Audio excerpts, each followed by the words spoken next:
Eh, makikita. Ayan ang ebidensya, oh. Nakaukit na. Hoy, Boyong. Ang sabi ng nanay ko, sa unang gabi, kailangan may pumada ka. May dala ka bang pumada? Pumada. Saan naman yan, Mama? Saan ako maghahanap ng pumada dito sa kubahan? Problema mo na yun. Walang pumada. Walang.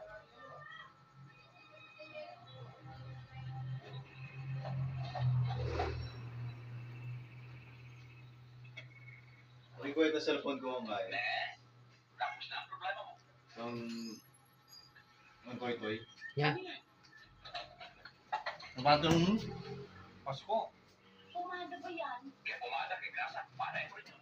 Pwede ba naman yan? Kung sa jeep na umubra, sa... Baka yan.